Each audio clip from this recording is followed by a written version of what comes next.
Hey! Welcome back, everybody. Today we're talking about Dune Awakening, best base locations, and some of the techniques that we've done to build a base, and some of the different things you should think about when making your base. This is for everybody for PC, PlayStation, and Xbox, even though they're not technically out yet for PlayStation or Xbox. I know, big bummer. Okay, so base locations are a bit of a tricky thing here because we have the Cornelius?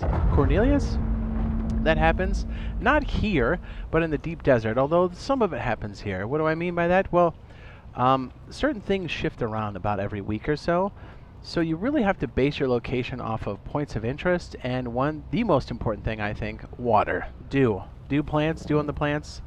You may not use it right away, but I'm telling you, it is the most important resource you have, because water consumption goes up exponentially as you progress through the game. You think it's bad early game? You have no idea. So yes, water is the most important thing, and so since you have some changes happening here in the PvE zone. Alright, so here's the full map here. I'm going to try to mark this up. So this first area that we're in is the South Haga Basin, right? Let me see if I can... Bear with me here. Whoop! Tier 1 is to get you acclimated to the game. Don't worry too much about keeping a permanent base there, because you're not going to. As part of the mainline quest, you're actually going to have to destroy your base and move. Now, that's not every base. You can have more permanent bases, yes, but they want to teach you how to be nomadic. Some bases will be permanent, some bases you'll slide around. That's the idea behind it. So really what you want to do here is really just put it down wherever you're comfortable. If you're trying to go efficient, put it anywhere around the first trading post, the Imperial testing station, as that's where the planetary guy lives. This isn't a bad place to hang out. The crash site, or anywhere over here. Once you have a base down, you'll make a speeder bike for the first time, and then you'll be able to traverse quite quickly. Gather intel points, but really get your base acclimated, get a blueprint, and get ready to move. Now, if you have a bunch of gear already, here's what I would suggest.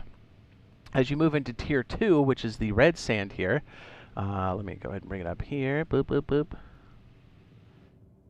Okay, when you're Tier 2, what you can do is you can put your other base up here. Make sure you're using a speeder bike. You can't walk this, by the way. If you try to, it's not good. And be sure to mark areas that you're running to with your marker. Make this more of a permanent location. But what you can do is if you have a bunch of loot down here and you've already put a base up here, you could technically move some of your loot up here if you wanted to, and then kind of do whatever. For the most part, you can stick most of the most valuable stuff on the back of your speeder and then move out. But it is worth going through and doing the intel here. So once you have a base going, you can set up a blueprint. You can start going here to the secondary zone. Here's the thing. As these are kind of marked off into different zones, as I said, Tier 1, Tier 2, you'll start to find that certain areas like Tier 2 have a resource that other areas don't have. Tier 2 is focused on iron. Iron you use for the rest of the game, and in other areas you will not find it. So it is important to find a good location for iron deposits, but remember, they shift every week. And also an extremely good water source. Let me go ahead and kind of zoom in a little bit here. I don't know how much I scanned since our Coriolis.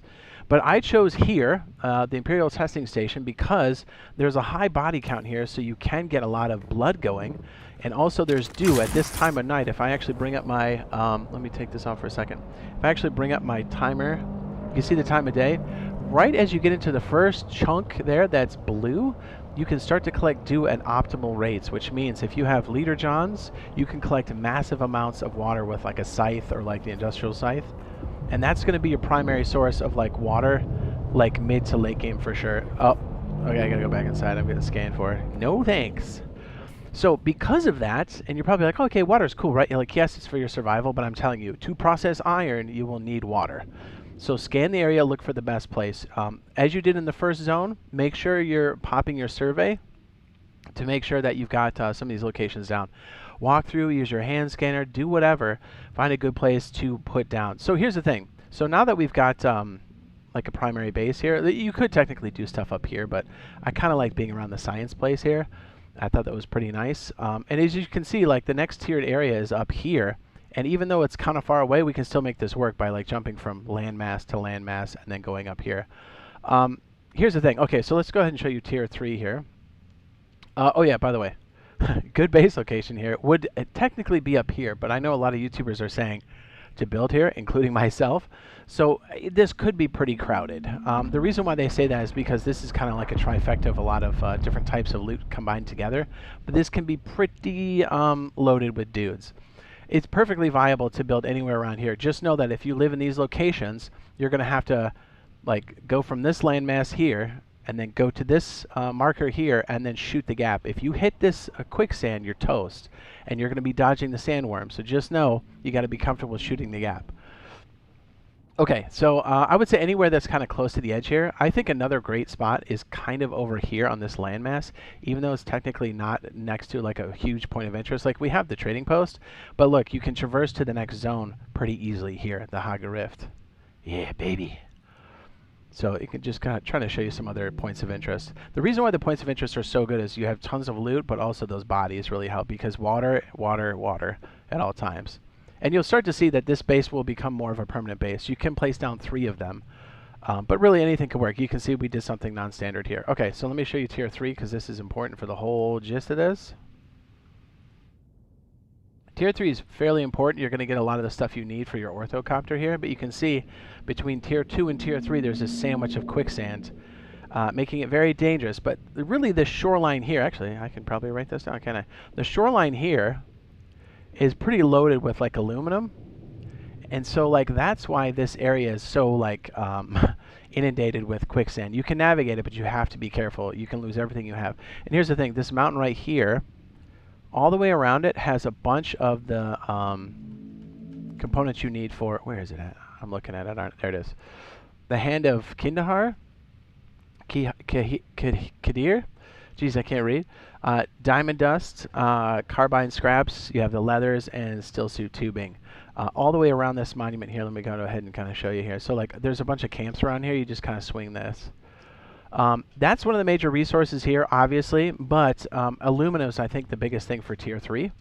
You'll find them on each of these like tall platforms. You'll see aluminum deposits. It's extremely heavy, so it's hard to bring back big batches. And guess what? You need 700. No, I'm sorry. It's 200 units of water for every 7 aluminum to make 1 ingot. That's crazy. So you're going to need crazy amounts of water. So what do?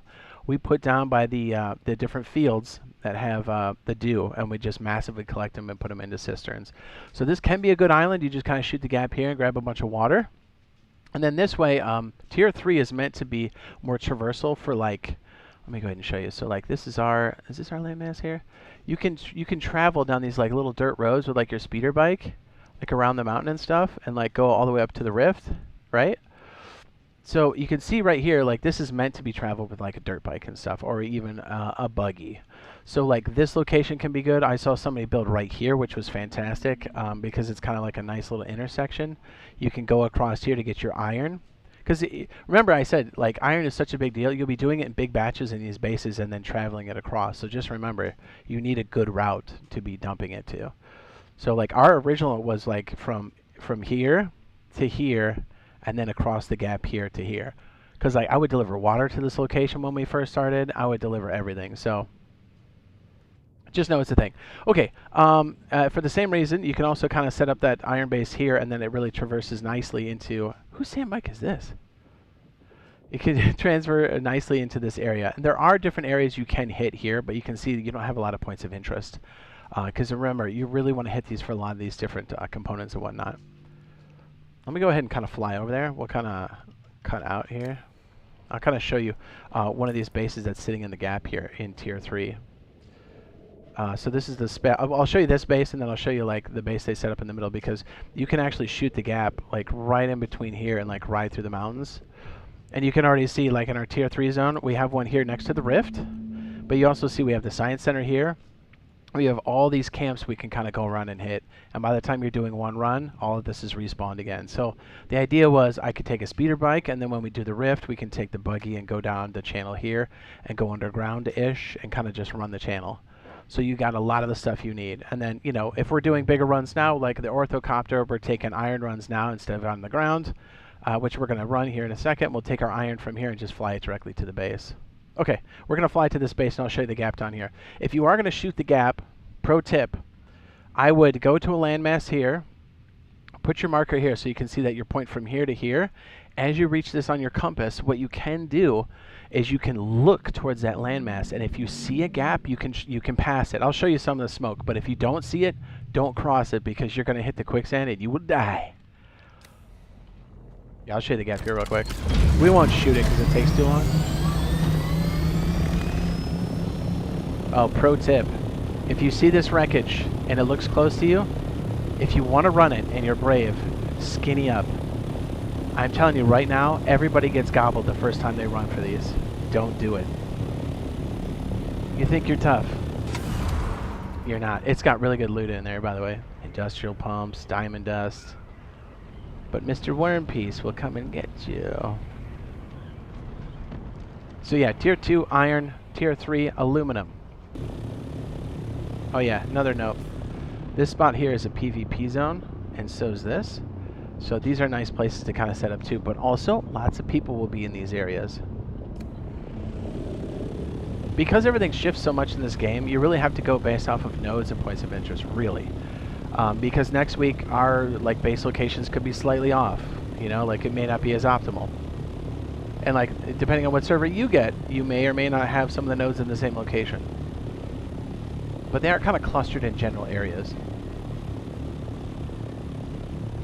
I would say get more creative when you go tier 3 and onward, because a lot of this, because once you kind of get to tier 3, you know what you need out of your iron base, and you may or may not shift it around. By the way, that's flower sand there. Okay, you can kind of see it here. Whoops, you can kind of see it here. Do you see how there's a dark smoke here from the... Oh, we gotta get out of here. That's bad news. That's real bad news. Hold on, boys. We gotta wait this one out.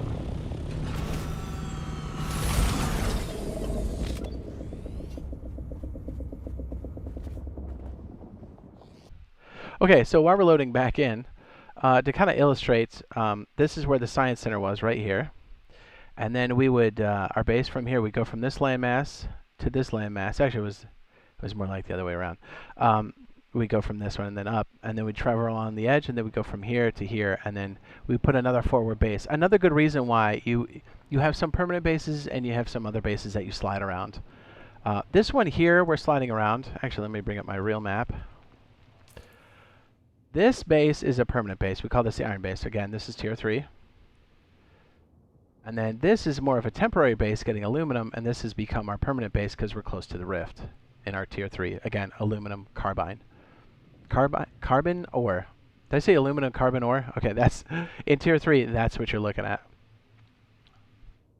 Do we have tier 3 lit up? We do. Okay, yes. So aluminum, carbon ore. Carbon ore makes steel. Aluminum makes aluminum. And again, you need iron to make the steel. So again, you're going to be still running iron runs consistently. So if you're going to make 2 permanent bases, make a good iron base somewhere along the edge, right? Anywhere up in these areas are not bad. This isn't bad. These aren't bad either. So that way you can kind of go in and out with the transports, you know, depending on where you're going. And you know, don't be afraid to make a smaller base and then make the adjustments, because look, there's literally no danger here.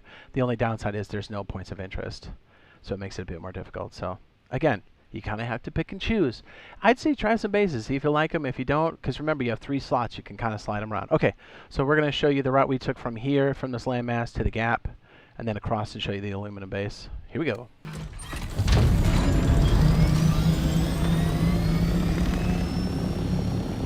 This guy's really smart. You can tell these are one of the bigger boys. This whole facility is huge, and all they do is do iron, and then they run it.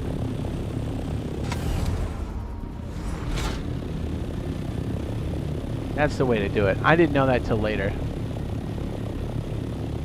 So again, not a crazy point of interest, but it's mostly for moving iron. This might be the owner right here. Tons of iron in this lip. Okay, so what we would do here is I would kind of hit this edge on a speeder bike. I'd set my marker. You can see it there, and then I would just go straight across. If you see the sandworm and it starts getting crazy, back off, especially if you have a ton of loot. So you can see right here on the map that we're coming up to this location. I'm going to stop here so you can see the gap. I'm going to get a little bit higher. That's making me nervous. Oh yeah, there he is. Look. I don't think he likes me flying over this. I want you to see the smoke. I think I got to get a little bit lower for the smoke. Oh, he's going after somebody else. He's ticked. So if I get lower, you can kind of see it. Actually, during the middle of the day, it's kind of hard to see. If I'm sitting in the gap here, you can actually see the smoke on either side. Although, apparently, man, that's pretty hard to see. See how there's smoke coming here? There's a little smoke here, and there's like a gap. Here, I'll try to like look left and right while we're flying through this. You can kind of see it, right? But you really got to pay attention to it. Like I said, take a crappy bike the first time, aim for the landmass across, and really get the timing. You can kind of see that that's quicksand now on either side. It's worth it because right here you get right to the major loot. Watch, I'll even fly up and show you. And you can do this with just, you don't need a vehicle, a flying vehicle to do this. It's better to have it. But look, you've got your carbon ore here, which does spawn on the ground. But more importantly, your aluminum spawns on high plateaus. Again, it's going to shift. Your server could be different from mine. As soon as you have a Coriolis, this will change. But for the most part, you'll see a lot of aluminum up high. So what I chose to do was be around all these different bodies here. Like, we have a bunch of different camps here, right? A bunch of different camps have an orange cave and a bunch of dew fields. The dew fields was the most important, thank goodness, because you burn through water like crazy. I'm going to land it, cool the engine off here for a second. But you can see, I'll show you the dew fields I'm talking about. Nice landing. Okay. Perfect. So you can see right here, like these little dew fields, perfect. I do the industrial scythe, we're all set. Honestly, that's probably the biggest factor from like tier 3 onwards is chunks that have the dew like around here. See what I mean? Actually, let me use my scanner gun. It'll show you kind of what's going on here, right? Where is it? There it is. And yes, you'll still get like blood and stuff, but this will be the primary way you get the big time stuff because aluminum is insane. And I can only imagine what the other stuff is because we just got our orthocopter. See, so I have all these dew fields here. This is perfect. And then when I really need extra water, I just hit these to get more loot, these camps, and then I extract the blood, so you're good to go. But this is kind of a temporary forward base. I kind of like where we're at now because we have the mobility now, so we don't necessarily need this. But I might save the blueprint. All right, so let's go ahead and fly over the other facility. There's some people we made friends with over here, and they have a really good spot. And it's not about like being high necessarily, it's about being somewhere accessible next to things that you are going to use. And again, this isn't your end all beat all base. This might be a second permanent base. Like this is perfect. Like this guy's right between the large mountain. He can shoot the gap across the way where we came from Hammer Rock. Look, he's got like the aircopter frame. He can drive his buggy on the inside. This is like a perfect mid base. Here, I'll show you on the map where we're at. See how it's like this direct channel? Then you can like move to other areas, to the rift, to the mountain. You can ride the edge here to go to the eastern shield wall. Eastern shield wall? Eastern shield wall. And then the other major areas here that have like big time loot. So it's not a bad place. Like literally this guy's he's in the crossroad to every major thing out here. So again, mostly the first time you're here, you're going to be hitting it with your speeder bike. By this time, you definitely have a speeder bike, probably level 2 speeder bike. And really, this area, if you want to go big time with the crystals, you go in with a buggy. You could do it with a speeder or by hand, but I would recommend a vehicle of some sort. Okay, so to be clear, this is tier 3. You've got crystals, the rift, everything else here at the top. Let me go ahead and show you on the map here. And again, you want to have your iron base connected with your aluminum base. It's paramount. Okay, so on to tier 4. I'm calling it tier 4. That's the eastern shield wall. You've got the big electric eel thing here. This is where you find salt. This is like aluminum mountain up here. Let me go ahead and show you. This is where it's at.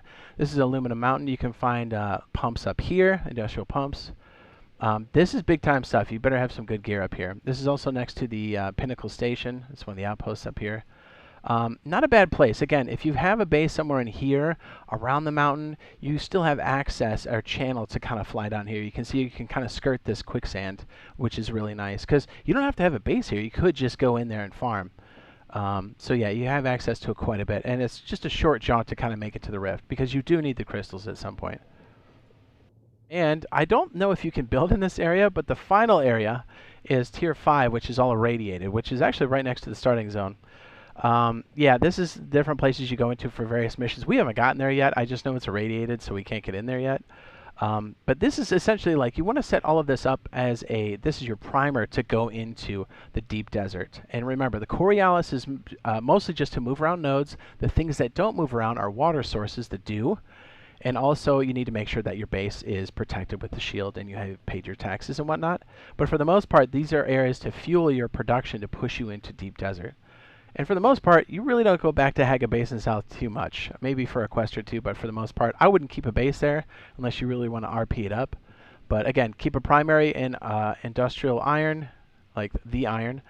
Get something going for aluminum and carbon.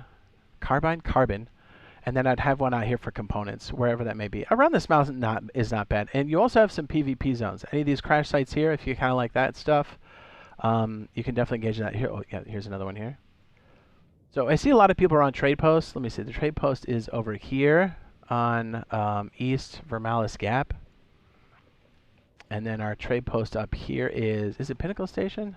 Pinnacle Station at the top. And then I think there's another one here. What's this one called? I'm not even sure. The Crossroads. I thought this was Crossroads up there. So it's not a bad place. You can actually use, you can fast travel with $700 too. So keep that in mind. And don't be afraid to kind of like leave one slot open for your bases out of the 3 to kind of move around and move the bases around to see what you like or don't like. Because part of this game is about being nomadic. I think that it'll especially be a thing once you're in the deep desert. So there you go. That's our general rundown for best base locations. Feel free to make adjustments and let us know how it goes for you guys.